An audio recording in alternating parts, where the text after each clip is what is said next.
Assalamu alaikum wa rahmatullah barakatuh. Today we're going to look further into the series of choosing friendship wisely. The first episode that we had on choosing friendship wisely, we spoke more briefly about the types of friends that we need to choose, whether they're positive or negative in our lives. Remember, I gave the analogy of an X-ray. An X-ray always shows the negative. And when you hold that negative up to the light and you look it up in the light, you start seeing, when you hold it up to the light properly, a bright light, what do you find? You start to find the cracks. You start to find problems. The doctor will take that and put it up into the bright light and he'll be able to see exactly where the crack is on the bone. Or they'll be able to see where there's a growth, or they'll be able to see where their blood vessels are not working properly. So when you hold up a negative into the light, it doesn't look very good. So that's why in the first series, or the first episode of the series, we spoke about choosing friends wisely and how we have to make sure that we remove all the negatives from our life and we try to find positives. So we're going to look at the very important task of choosing friends. And we're going to look at some of the hadith and some of the verses from the Quran that back up what I'm saying about choosing friends wisely. Now, the more we spend time with people, the more we find out what type of personalities they actually have. And so the choices of friends that we have are they're going to influence us directly, not indirectly, but directly. They're going to affect the way we think. They're going to change the way we look at life. Now, if you don't believe me, have a look at some of your friends that you've had yourself. Have those friends made you a better person or a worse person? Have they brought you closer to Allah or taken you further away from Allah? Now, when we look at our friendships in life, we see that people definitely influence us. Sometimes you hang around a place or you go to a country and you even start talking like the people in that country. You develop an accent. You develop a character. You even start using the slang words of that country that you've come from because you are affected by people. And those are not even your friends. Those are just people that you work with, or maybe you visited on holiday, or maybe just the people in the restaurant that you met, and you are affected by these people. Now, how much more does friends affect you? And so when we look at the hadith and the Quran, we find that it gives us advice and guidance on how to choose friends effectively. So we have to look at the fitness level or the wellness level of the type of friends we choose. And when I'm saying the wellness and fitness level, I'm not talking about whether they go to a gym and whether they eat properly. I'm talking in the spiritual terms. Are they the type of people that are going to exercise our faith? Or are they going to be nutritional to our value as a Muslim? So that's what we're going to look at today, inshallah, closer. Rasulullah sallallahu alayhi wasallam said that a person is on his way in his life with a friend, therefore he should think very carefully whom he makes his friend. Now, we're told that friendship is extremely important in our lives, and we know this as individuals. But we need to make sure that the friends that we choose are also people that will respect our standpoint as well, our values. You know, often when two people want to go somewhere, want to do an activity, there seems to be one friend who will make the decision and the other one just follows. Now, that shouldn't be like that in friendship. In friendship, both of you should be able to make decisions. So we are told that we need to choose friends wisely. We don't just want to follow them blindly. We need to choose friends that both of you be able to make decisions, and both those decisions will be halal. They won't be haram decisions. You know, sometimes our friends say, come on, man, just come out with us. Don't worry about it. We're not going to stay out late long. We're just going to go for a short amount of time. We're not going to be out the whole night. Just come with us for 4 or 5 hours. And what happens? It's a haram activity that we're going to do. But we think because they're only going to go out for a few hours, it's okay to do. It's never okay to do haram things. And I'm not going to expand upon that. You know in your mind, you know exactly those situations that have come up in your life where you've had those invitations. And you thought, well, let me just compromise. Let me just go along with the flow. And so we can't have friendships like it. We need to choose friendships where both of you will make a decision and the one won't override the other person. We need friends who are sincere, friends who are genuine, friends who are true, and friends that are there to help you come closer to Allah. So we need to have the criteria. A true friend cares for your well-being and for your every need. He will be there when you need him the most. However, there's the other side. A bad friend will be the one who will lead you along the road of waste. He will make sure that you don't ever get anywhere. You might have had when you're younger, or maybe you have one at the moment, you might have had a rat or a mouse or a gerbil or some little rodent, and they run around in that little circle-y thing. and they run around in circles all day long and they don't get anywhere. They run and run and run and they're not getting anywhere. And so a bad friend will lead you in no direction. You'll stay in the same spot. You will never seem to go anywhere in life. Or they will drag you down with them. And so on the day of Qiyamah, these people will be the people that you will wish were never your friends.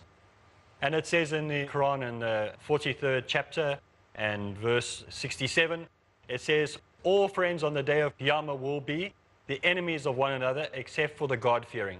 You see, that day they will all run in a different direction and they will blame each other. Bad friends will always blame each other.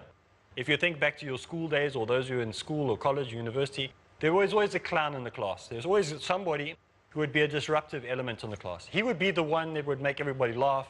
He would always be in trouble. He would always be sent to the headmaster's office. He was the clown in the class. Maybe you were that clown in the class, and so you'll be able to understand this even better than the other people will. But the clown in the class, he always dragged everybody down with him. And the minute there was real trouble, the minute there was a real issue, he was the one that would split on everybody. He would be the one who would tell on everybody. He would be the one who would tell exactly what happened. Even though he was the clown of the class and he entertained everybody, everybody knew they couldn't rely on him when the real problems came. So we don't want to be that type of friends. We don't need those type of friends in our life. And so in the Quran it says, on the day of Qiyamah, friends will run in all different directions. They won't be there to protect you. They won't be there to help you. They won't say, I'm here to defend him. They will all, everyone will be for himself, each man for himself. So here in the Quran we see that friends will not help each other or benefit each other on the day, especially those ones who are pulling you down. So there are many verses in the Quran where it says that we need to have good character, or we need to choose wisely. And so when it comes to friendship, we need to also have good character and choose wisely, so that on the day of Qiyamah, that is not the day that we are going to be screaming and shouting and saying, why did I ever have this type of person in my life? Why did I ever allow this person to be my friend? Why didn't I choose friends more wisely? In the Quran, Allah Ta'ala says in the 25th chapter, verse 28 and 29, it says, oh, woe to me! Would that I had never taken so-and-so as an intimate friend or a close friend or as a comrade. He indeed led me astray from the reminder, which is the Quran, the reminder being the Holy Quran, after it and came to me. And Shaitan is ever a deserter of man, in order that he will tear us away from the truth. He is always a deserter. Shaitan is always the deserter of man in man's hour of need. When you cry out for help, he will desert you, guaranteed. Where a true friend will be there and he will guide you. And Allah Ta'ala has always been, he says, stay away from these people. Stay away from these people who are going to drag you in the wrong direction. And we have to choose friends wisely. There will be cries from people on that day. They will be crying out for help. They will be begging Allah Ta'ala, why did I ever listen? Why did I go astray? Why didn't I do this? And yet there were so many positive people that they could have been friends with. There are so many positive people that you could have been friends with, instead of the people that you have chosen to be with. So we need to look at our friends. We need to reassess them and see which ones are taking us to the hell and which ones are taking us to paradise. Which ones are encouraging us to do right and which ones are encouraging us to do wrong. And so Allah Ta'ala also says in the 7th chapter of the Quran in verse 38, it says, O Lord, these misled us, so give them a double torment of the fire. He will say, for each one is a double torment, but you know not. Now you see, there's people who will be so angry that they listen to these people, or so angry that they followed these people, that they will want a double torment for that person. They want a double punishment on them. And sometimes when we watch the news, they have a camera that will come up close and it will zoom into somebody, and you'll see them crying and they're angry. Maybe there was a court case that took place, and maybe their child was murdered or killed or injured, and the person is on trial, and we ask the person before the court case, they say, what would you like? And they say, we want the death sentence. We want them to spend their whole life in jail. And so you see people's reaction when things like this happen. They become very angry and they want double the penalty, double the sentence. So dear friends, let us today be very careful of the type of friends that we choose. Are they going to help us, or are they going to pull us down? So we need to have friends that are going to keep us away from evil deeds and away from the path of evil. Now we must make sure that we try and find the people who are going to be positive role models in our lives. And the place to find people who are going to be positive role models in our lives are people that we know who are following the Quran and the Sunnah. These people we would normally find not on the side of the street, waiting for the girls to come out of the school grounds or the boys to come out of the school grounds.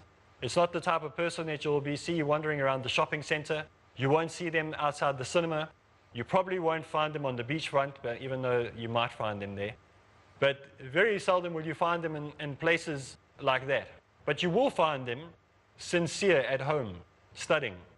You will see these guys, you'll see these girls. They will be the ones that will be at the mosque a little bit earlier, leave a little bit later than everybody else. These are the people that when you talk to them, they actually listen to what you have to say, that they're not an acknowledgement to what you have to say. And they actually have an interest in every part of your activities, even though they're not even your friends. Maybe you're just associates with them, but when you speak to them, they listen to what you have to say. The type of friends that are going to lead you in the wrong direction are the people that when you talk, they're already thinking about what they want to say next. So we have to choose our friends correctly and wisely. Our only true and loyal friend should be Allah Ta'ala. That should be our only friend that we really need, that will guide us and show us on the right path. But I said before in other times, is that we need interaction with human beings. We need interaction with each other. But the friends that we choose, we must choose wisely. Now imagine, and we ask that no one ever do anything like this, but imagine you went and you robbed the shop. You did something wrong. You went and you burgled a shop. You and your friends thought it was a good idea to go burgle a shop and steal things from it. Now the police come and they arrest you and they take you away in the van, and they put you in the back of the van and they take you and you go to court. After the next 2 or 3 days, you go to court and the judge finds you guilty. You go to jail. Who do you think is going to come and visit you? Do you think your friends that thought it was such a brilliant idea to break into the shop, do you think they're going to be there to come and visit you while you're in jail? Do you think they're going to be the ones that are going to come in and say, well, I'm going to be there every day for you? No. The person who's going to come and visit you is your mother and your father. Your family are going to be the ones that are going to be there. Your father will take the last bit of savings that he has to get a lawyer to make sure that you get the best legal representation possible. And these are the same parents that you shouted at. These are the same parents that you said, I don't want to listen to you. You're too old-fashioned. These are the same parents that you didn't want to take any advice or guidance from. These are the same parents that you say, you lived your life, let me live mine. But now when you're in need and when you have a situation like this, now you call to them. They're the ones that are actually going to be there. Your friends have deserted you. And hopefully none of us, inshallah, none of us, if Allah willing, He will protect us all from this, will be in that situation where we'll have to find out whether our friends are really friends. So another very important thing that we need to realize is that our family are the best friends that we have. They say that we don't choose our family, but we can choose our friends. Sometimes we need to look at our brothers and sisters, our mother and our father, our cousins and our relations, and make those the closest friends that we can get. You see, in the European community, we have a very weak family bond. And we need to look at the Indian community and the African community and look at how strong those family relations are and those family ties are. You know, the West is full of old age homes and places that we put our parents into as soon as they get a little bit troublesome. You know, these things were foreign 10, 20, 30 years ago in many cultures. But now it seems to be permeating through all cultures. We need to make sure that we keep close friendships. We need to keep close ties with our family. And we need to build a community that is strong. And we need to make sure that our family relations, our friendships, are those that will be lasting and relationships that we can build upon. So if you're ever in the situation where you have to be the unlucky person, if you happen to be that person who lands up in jail, remember these words. The person you're going to call, the person you're going to depend on, is going to be your mother or your father. We're going to take a short break, and after the break, we'll continue, inshallah.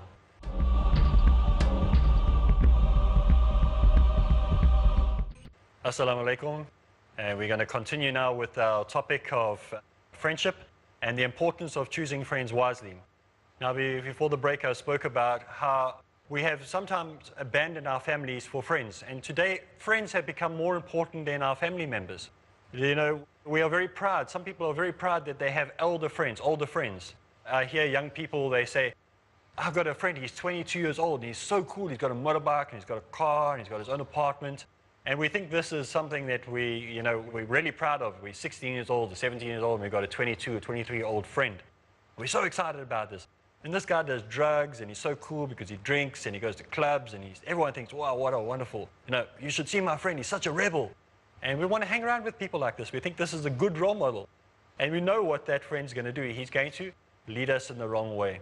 Just like I said, imagine us going to jail because we're following one of those type of friends. They're going to abandon us. They're not going to be there. When you're in jail, they're not going to come and visit. And the person who has to raise the money, the person who has to cry every night when they go to bed is your mother and your father, thinking, what have we done wrong? What did we do that our son has done this? And so if you're the son or you're the daughter who's going through this rebellious stage at the moment, think about your parents. Think about them and think about what they have done for you. Be grateful for all that they have done. Now, friends that we have must be friends for the sake of Allah, and you must love them for the sake of Allah. You know, we often when we meet people and we say, I love you for the sake of Allah. Friends must also be for the sake of Allah. So we must have friends for the sake of Allah. And we must have people that are going to be in our lives that are going to be beneficial to us. So in the Quran it states, and I would like to read this verse to you, it says, that day shall man flee from his brother, from his mother and his father, and from his wife and from his children. Every man that day will have enough to make him careless of others. That's from the 80th chapter, verse 34 to verse 37. Now there's two different verses put together. You read that whole thing in context, which you must do whenever you read the Quran. But what happens in the day of Qiyamah, when the day of judgment comes, we are going to be split up. Everyone's going to be standing on his own. You see, many cultures and many religions, they believe that there will be a day of reckoning. We all believe this. We all believe that there will be a day that we will stand and have to give account for our lives. So on the day of judgment, on the final day, on the final hour, when the books are open and accounts are given and we have a balance of what we have done, when we have to see everything, no one else is going to be there for you. No one else is going to stand there. You stand there alone. So you now realize, you hopefully will now realize how important it is to choose friendships wisely. See, these friends, they can either help tip the balance to the left or tip the balance to the right. Are these people adding or subtracting from your life? The Prophet Muhammad ﷺ said, a true believer is a mirror of his brother. He prevents him from any harm. So what are you reflecting? When you look at your best friend, think about your best friend or your best girlfriend. If you're a girl, you should have a best girlfriend. If you're a boy, you should have a best boyfriend. And if you look at that friend now, and you picture, if you put the two of you together, and you stand and you look towards somebody else, a stranger, what are they going to see? No, I used to have a comment once, somebody actually said, you and your best friend, you look exactly the same. That was the best compliment I ever received. Because your friend should reflect you. He should reflect the nature that you have. If you're a kind person and your best friend's a very cruel person, then probably you'll find that when you're not around your family, that's the type of person you are. So your true friend, your friend that you have, should reflect your nature. So your friends that we have, the friends that we hang around with, they should be the type of people that reflect our good nature and not bring us down into things that are wrong and do things that are wrong. The next thing that I want to talk about is that your friends need to be able to keep secrets. Now, it doesn't mean that you're doing things slyly or you're doing things deceptively or you're doing things in the dark. It just means that you should be able to trust that person not to run with information. You know, sometimes people want to be your friend just to find out information about you so they can bring you down. Especially in the business environment, we have what we call business espionage or spying that goes on in businesses, where people will go to work for a company and they'll get into the company, and what they're actually doing is planning that company's downfall. They're planning on how they can destroy that company. They're planning on how they can steal the information from that company and put it forward as their own idea before that company has a chance to register that patent. So we have to be careful, because some friends might be there in our lives that are actually there as spies, that are their only desire, their only want to be your friend, the only reason they want to be your friend is to destroy you, is to pull you down. So we need to make sure that we have the type of friends in our life that are not there as covert agents. They're not there as agents to try and pull us down and destroy us. So we make sure that there's no conspiracy friends that we have, friends that are actually there to destroy us. So we need to work hard by all means possible to try to find the type of people to surround ourselves with that are going to be good for us, that are going to guide us and protect us. Now, you get all different types of friends. You get friends that are strong, you get friends that are loud, you get friends that talk a lot, you get friends that never speak at all. I have one friend that you can sit with him the whole day and he probably won't even say 3 words. He's just silent. He will come into the house and he'll sit there and you go, Assalamu alaikum, and he goes, Alaikum salam. He sits down, and that's it. And you say, would you like some coffee? And give him coffee. And he's very easy. You don't have to entertain him. And he'll sit there, and then 5 or 6 or 7 hours later, he'll say, well, I've got to go now, and he'll go. And that was the length of the conversation that we had.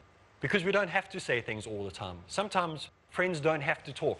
Sometimes friends can just be in each other's company. You don't have to entertain each other. Just being in each other's company has helped you, has encouraged you. So don't always think that when you have friends that you have to talk and speak a lot. Sometimes you can just be in the presence of the person, and that way it gives them company, and they can do whatever they want or gain whatever they want out of that. And now, we need to have a look at the conduct that we have and the type of friends that we have, and we need to see whether these people are good or bad for us. The Prophet Muhammad ﷺ said, a person follows the ways and conducts of his friend. And this is what I said earlier, is that we need to look at the types of friends that we hang around with. So to end off, I want to end off with 3 basic points that I want to bring in. The first one is, what type of friends are we hanging around? Are they fools? Are they greedy? Or are they cowards or liars? Coward and liar I like to put together. Are they foolish? Are they greedy? Or are they cowards and liars? You see, the fool, he will lead you into the wrong way. He will lead you, when things happen that seem to go wrong, he'll be making jokes of it. When problems come your way and you just say, well, I've just lost my job. Yeah, that's funny. And he'll make a joke of it. He's a fool. He's not going to give you any advice. He's not there to counsel you. He's not there to give you any guidance. He's just going to lead you on the wrong road. Then you have greedy people, that the only reason they're your friend is because they want something from you. Maybe you're popular in your school, and if you hang with that person or you hang around that person, they're going to become popular by being with you. The other type of thing that you can get from greedy people is that they take away that energy from you. You know, when you go around some people and you hang with some people and you spend time with them, what happens? You feel you're drained. You feel like you've got no energy at all. And then the third type of people are the cowards and liars. These are the people that you do not want to hang around with. First of all, you don't want to hang around with the fools, you don't want to hang around with the greedy people, and you don't want to hang around with the coward and liars. Now the coward, when troubles come, he's the one who makes a big screaming match. He shouts, he gets everybody aggressive, but when trouble comes, he runs. And the liar, of course, anything that comes out of mouth, you cannot trust. Even if he tells the truth in the future, you're not going to trust him. So be careful of the liar. And there are many surahs and there are many verses in the Quran that deal with telling the truth. But I want to end with this one verse so that we have some encouragement, that we leave here the positive. The glorious Quran says, "Oh, woe is me. Would that I have taken such a one as my friend." And that is found in the 25th chapter, verse 28. We need to choose friends that are going to be good for us, those who are going to take us forward. And so, in the days ahead of you, stay strong, stay positive, and know that the friends that you choose are going to be the ones that count. Assalamu alaikum, and look forward to seeing you again.